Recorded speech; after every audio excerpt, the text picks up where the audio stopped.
کے بعد اس کو جو ہے نا ختم کر دیا جائے گا کہ اس کی ایکسپائر ڈیٹ ہے. لیکن یہاں پر کئی 20 سال کی پرانی گاڑیاں جب وہ آتی ہیں، لوڈر رکشے ہیں، تو وہ دھواں چھوڑتے ہیں جس کی وجہ سے فضائی آلودگی بنتی ہے. پھر فصلوں کی باقیات جلائی جاتی ہیں، ان کی وجہ سے دھواں. اور نومبر کے جو پہلے 2 سے 3 ہفتے ہوتے ہیں ان میں تو ہر سال فضائی آلودگی میں لاہور پوری دنیا میں پہلے نمبر پر آتا ہے. اور کسی کارکردگی میں لاہور کا چاہے 10واں نمبر ہو، لیکن لاہور فضائی آلودگی میں ہمیشہ پہلے نمبر پر ہے. دوسری طرف اگر آئین کے اقدامات کے بارے میں، تو اب نومبر کے ہفتے میں کاروائیاں کی جاتی ہیں، لیکن ابھی بھی سڑکوں پر سریعام روزانہ کی بنیاد پر سینکڑوں گاڑیاں ایسی دیکھی جاتی ہیں جو دھواں چھوڑ رہی ہیں. 10,000 کے قریب ان 27 روز کے اندر انہوں نے گاڑیوں کو جرمانے کیے ہیں، جن سے 2 کروڑ سے زائد جو ہے وہ فنڈ جرمانہ اکٹھا کیا گیا ہے. فصلوں کی باقیات جو جلانے والے ہیں ان کے خلاف، کسانوں کے خلاف بھی کارروائیاں کی گئی ہیں. 3,809 گاڑیوں کو بند بھی کیا گیا ہے. جبکہ جو لاہور ڈویژن کی اگر بات کی جائے تو اس میں تقریباً ایمیشن کنٹرول سسٹم کی خلاف ورزی پر 196 کے قریب جو یونٹس ہیں ان کو سیل کیا گیا ہے. 56 کے خلاف FIR کا اندراج بھی کیا گیا ہے. اس کے علاوہ صنعتی یونٹس میں جو ایمیشن کنٹرول سسٹم فعال نہ ہونے پر 54 لاکھ روپے سے زائد جو ہے وہ جرمانے بھی کیے گئے ہیں. اور لیکن 1190 یہ وسیم، یہ چیزیں تو ساری ہمیں نظر آ رہی ہیں کہ لیکن جو پالیسیز ہیں شاید اس کے اندر ہمیں وہ چیزیں نظر نہیں آ رہی کہ جو ہونی چاہیے تھی. میں آپ کے پاس دوبارہ آتا ہوں، ذرا میڈم عمرانہ کی طرف چلتے ہیں اور ان سے یہ دیکھتے ہیں کہ آپ کی نظر میں، جیسے وسیم یہ کہہ رہے ہیں کہ فصلوں کو جلانا ایک بڑا وجہ ہے، پھر اس کے بعد دھواں دینے والی گاڑیاں دوسری بڑی وجہ ہے، اور پھر اس کے علاوہ جو ہے کہ لیک آف ایجوکیشن، اویئرنیس نہیں ہے لوگوں کے اندر. یہ 3 بڑی وجوہات بتا رہے ہیں. آپ کیا سمجھتی ہیں کہ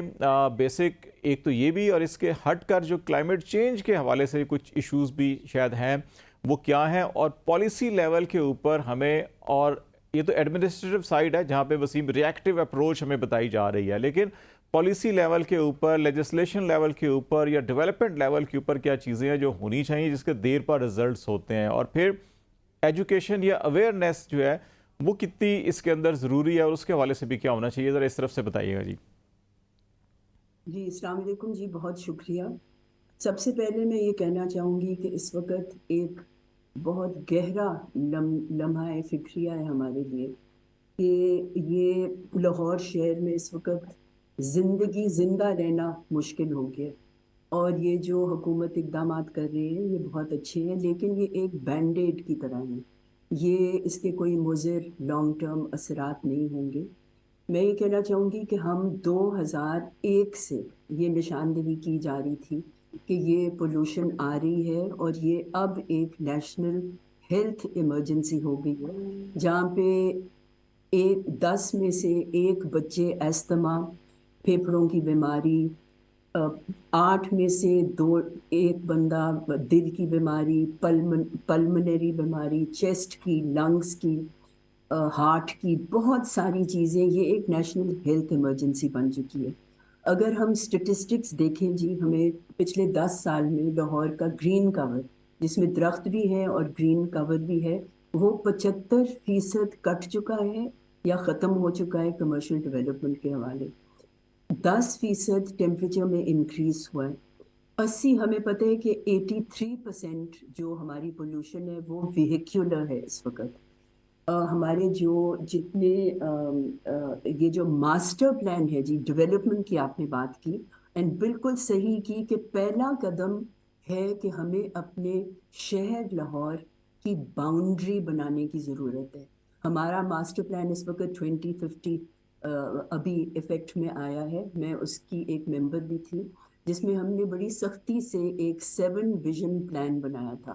جس میں پیپل فرینڈلی اور گرین شہر، جس میں پبلک ٹرانسپورٹ بھی دیا جائے، پیڈسٹرینز کو، سائیکل والوں کو، رینیویبل ٹرانسپورٹ انٹیگریٹڈ طریقے سے دیا جائے. جب تک ہم شہر کی باؤنڈری نہیں بنائیں گے اور ہم گرین کو براؤن ایریاز بنانا نہیں ختم کریں گے تو یہ مسئلہ بڑھتا چلا جائے گا. اس میں جی مجھے بہت امید ہے، جیسے کہ ہم بات کر رہے ہیں دنیا میں بہت ملکوں نے اس کو ریورس کیا. سب سے بڑا چائنا کا اگزامپل ہے، جہاں انہوں نے بہت سکسیسفلی اس کو واپس کر دیا. یہاں پہ جی ترجیح دینے کی 2 چیزیں ہیں. پہلی ٹرانسپورٹ انڈسٹری ہے، اور دوسری دی انڈسٹری، یہ جو ہماری ایمیشنز ہوتی ہیں، انڈسٹریل ایمیشنز، جو کہ اب شہر کے اندر آ گئی ہیں. ٹرانسپورٹ کے اندر اگر ہماری پالیسی سب موجود ہے جی، الیکٹرک وہیکل پالیسی بھی ہے، کلین ایئر پالیسی پنجاب کی 2017 میں بھی آئی، بہت سے کیسز ہوئے، بہت سی کمیشنز آئیں، ان کی ریکمنڈیشنز آئیں. ہمارے پاس کمی نہیں ہے ان چیزوں کی. اس پہ عمل کرنے کی اور ترجیح دینے کی اس وقت نہایت ضرورت ہے. مثال کے طور پہ یہ اگر ایک بین لگ جائے، پہلے تو پبلک ٹرانسپورٹ ہمارے پاس ہے نہیں، ہمارے شہر میں صرف 10% لوگوں کے پاس گاڑیاں ہیں، اور ان کی وجہ سے 83% پولوشن ہماری آ رہی ہے. پیڈیسٹرین کے لیے، سائیکل پیدل چلنے والا سائیکلسٹ کے لیے کوئی جگہ نہیں ہے. 70% ایمیشن آ رہی ہے ہماری موٹر بائک سے. اگر ہم سمپل میجرز ہیں، موٹر بائک کو ہم ای وی پہ یا گیس پہ یا رینیویبل پہ ڈال دیں تو 80% اس سے کم ہو جائے گا. اگر ہم یہاں پہ بسیں اور لے کے آئیں اور انٹیگریٹڈ پبلک ٹرانسپورٹ دیں تو لوگ گاڑیاں یوز کرنا کم کر دیں گے اور اس کو ای وی کے اوپر لے کے جائیں یا گیس پہ کریں. اگر ہم یہاں رکشوں کو سولر انرجی پہ ڈال دیں، جو کہ بہت ملکوں میں کیا گیا ہے، تھائی لینڈ میں، انڈیا میں، بنگلہ دیش میں، جہاں پہ کلین ایئر پالیسیز، جو ہم نے پہلی کلین ایئر کانفرنس تھی وہ 2001 میں ہوئی تھی جی، جس کے اوپر پہلی کلین ایئر کمیشن بنی تھی، اور پھر اس کے بعد بہت سے اقدامات ہوئے. جہاں تک انڈسٹری کا تعلق ہے، اسپیشل اکنامک زونز بنائی جائیں اور اس انڈسٹری کو ایک ٹرانزیشن پلان دیا جائے، ایک مثبت پالیسی سٹرکچر کے تحت، ایک فریم ورک کے اندر، جس میں انہیں کہا جائے آپ کے پاس 1 سال ہے، آپ اس اسپیشل اکنامک زون میں جائیں، یہاں پہ ہم آپ کو ٹیکس ریبیٹ بھی دیں گے، سبسڈی بھی دیں گے. ان لوگوں کی بزنس کو ہم نے اوور نائٹ بند تو نہیں کرنا، یہ ریئلسٹک نہیں ہے. تو یہ ہمارے جو لانگ ٹرم، پھر جتنی ہماری پرانی کیٹلیٹک کنورٹرز پہ قانون آیا کہ جی گاڑیوں میں کیٹلیٹک کنورٹر ڈالیں جس سے پیٹرول صاف ہو جاتا ہے، جیسے فیکٹری میں آپ فلٹر ڈالتے ہیں تو وہ اس کی دھواں صاف ہو جاتا ہے. یہاں پہ جی there are no checks and balances, کسی چیز پہ عمل درآمد ایک سٹرکچرڈ نہیں ہو رہا. ایک سوال اور پیدا ہوتا ہے عمرانہ صاحبہ، میں ذرا وسیم مجھے بتائیے گا، پھر آپ سے بھی یہی میں کویسچن ہوگا کہ وسیم یہ بتائیے گا کہ جو پبلک اویئرنیس، اگر لوگوں کے اندر شعور ہو تو بہت سے مسائل خود بخود حل ہو سکتے ہیں، اس کے اندر پولیس کو، عدلیہ کو انوالو کرنے کی ضرورت ہی نہیں پڑتی. کیا پبلک اویئرنیس کے اوپر کچھ حکومت توجہ دے رہی ہے یا نہیں دے رہی؟ اور اسی نسبت سے پھر وسیم کے بعد میڈم آپ سے بھی میں پوچھنا چاہوں گا کہ گورنمنٹ کو یا ایون پبلک پرائیویٹ سیکٹر دونوں کو مل کے پبلک سطح کے اوپر جو اویئرنیس پہ کیا کرنا چاہیے؟ وسیم پہلے ذرا آپ بتا دیں گورنمنٹ کر کیا رہی ہے اس کے اوپر، یا بالکل کچھ نہیں کر رہی؟ بالکل، ابھی تک تو لاہور میں صرف اور صرف جرمانوں کی حد تک کی کارروائیاں دکھائی دے رہی ہیں. کہیں پر کوئی اس پبلک اویئرنیس کے لیے نہ تو ابھی تک کوئی سرکاری سطح پر کچھ سیمینار کروایا گیا ہے کہ ان کو آگاہی دی جائے. اس اسموک کی وجہ سے پہلے تو نقصانات کیا ہوتے ہیں عوام کو اویئر کیا جائے، اس کے نقصانات کتنے مضر ہیں. اسموک کی وجہ سے سانس، گلے کی بیماریاں جو پیدا ہوتی ہیں، آنکھوں کی بیماریاں پیدا ہو رہی ہیں، لیکن اس لیول پر کوئی بھی ابھی تک کوئی سیمینار نہیں دیکھا گیا، نہ لاہور میں ہوا ہے، نہ لاہور کے جو لاہور سے باہر جو اضلاع ہیں، پنجاب کے 10 اضلاع تقریباً اسموک کی لپیٹ میں ہے. آج لاہور کا ایئر کوالٹی انڈیکس 406 تھا، جو انسانی زندگی کے لیے خطرناک حد تک بڑھ چکا ہے. کوئی ابھی تک گزشتہ 27 روز کے دوران جب یہ کارروائیاں کی گئی ہیں، کوئی سیمینار نہیں کیا گیا. کسانوں کے لیے کوئی خاص صرف اعلانات کیے گئے تھے کہ کسانوں سے میٹنگ کی جائے گی، لیکن اور اس کے ساتھ پی ایم نے باقاعدہ طور پر اعلان کیا تھا کہ ان کو جرمانے نہ کیے جائیں، بلکہ ان سے حلف نامے لیے جائیں اور ان کو بتایا جائے کہ جو فصلوں کی باقیات جلائی جاتی ہیں اس کا کوئی نیا حل تلاش کیا جائے، ان کو جلایا نہ جائے، نہ دھواں پیدا کیا جائے. لیکن اس کے برعکس ابھی تک گزشتہ روز بھی جرمانے اور چلان اور یہ نہیں ہو رہا. میں ذرا ہمارے پاس آخری 1-2 منٹ ہے وسیم، 1-2 منٹ میں چاہ رہا ہوں کہ میڈم عمرانہ صاحبہ یہ مجھے بتائیں کہ جو پبلک اویئرنیس ہے، یہ کمپین ہوتی ہے میڈیا کے اوپر یا اس قسم کی سیمینارز، یہ کیا کافی ہیں یا آپ سمجھتے ہیں کہ جس طرح ہمارے نصاب کے اندر سیوک سٹڈیز تھا اور ہماری سیوک سائنس، سوشل سائنسز ہیں یا اسلامک سٹڈیز ہم پڑھاتے ہیں، جو ہمارے ملک کے چیلنجز ہیں، کہ آپ سمجھتی نہیں کہ اس کے اندر اس سبجیکٹ کو بھی شامل کیا جائے تاکہ لوگ جب بچپن سے بڑے ہو رہے ہوں تو ان کو تربیت ایسی ہو کہ وہ اپنے ماحول کو خود بخود صاف رکھیں، اور صفائی تو نصف ایمان کہا جاتا ہے. بالکل جی بالکل، اس کو ہمارے کریکولم سے کلاس 1 میں تو سمجھتی ہوں نرسری سے ڈالنا چاہیے، جبکہ مائنڈ سیٹ اس بچے کو سمجھ آئے کہ یہ بات کیا ہو رہی ہے اور آگے جا کے وہ ایک لیڈرشپ اسٹیبلش کرے اور چینج میکر بنے۔ اس وقت ہمیں لاہور کو جی یورو 5 زون ڈکلیئر کرنے کی ضرورت ہے۔ لوگوں کو اویئرنیس نہیں ہے کہ یہاں پہ کیا اثرات ہو رہے ہیں۔ یہ پیٹرول جو ابھی بھی یورو 2 ہم یوز کر رہے ہیں، جو 20 سال پہلے بین ہو چکا تھا ساری دنیا میں، تو if a ban is implemented tomorrow کہ آپ نے یورو 4 5 6 7 کرنا ہے تو پھر وہ کریں گے۔ دوسری چیز جی کنسٹرکشن پروجیکٹس جو یہاں پہ ہو رہے ہیں، لوگوں کو اویئرنیس نہیں ہے۔ پارکس کھلے میں، اسکولوں کی آؤٹ ڈور ایکٹیویٹی بند نہیں کی جا رہی، اس کو ایک دن بند کرنے سے کچھ نہیں ہوگا۔ ڈیزل کے ٹرک اندر آ رہے ہیں، لاہور کی 80% مین سڑکیں اور ڈیولپمنٹ پروجیکٹس اس وقت جاری ہیں جی، جس سے ہمیں 100% مزید یہاں پہ اور پولوشن ہو رہی ہے۔ تو انڈیا میں تو ہم نے دیکھا ہے ڈیزل کے ٹرک بھی بین ہو گئے 2 مہینے کے لیے، شادیاں بھی بین ہو گئی، public parks and out door spaces بھی بند ہو گئی، اسکولز بھی بند کر دیے گئے۔ یہاں پہ یہ ایک بینڈ ایڈ کے لیول پہ ایک عارضی کہ جی بارش کر دیں، اتنا خرچہ کریں گے آپ اس 3-4 دن کی بارش کا، جس کا اثر صرف 2 دن ہونے۔ تو میں بالکل آپ سے متفق ہوں کہ اس کی اویئرنیس نیشنل لیول سے نیچے اسپل اوور ہو کے پروونسز میں آئے، اور چیف منسٹر صاحب کو اس پہ حساب ڈیلی کے اندر اور لانگ ٹرم میجرز لیے جانے چاہیے۔ پروگرام کا وقت ختم ہو رہا ہے میڈم، اس پہ ہم کوشش کریں گے کہ مزید ایک سیریز آف پروگرام کریں، لوگوں کو اویئرنیس بھی کریٹ کیے جا سکے۔ ناظرین آج تک کے لیے اتنا ہی، خالد جمیل کو اجازت دیجیے، اللہ حافظ۔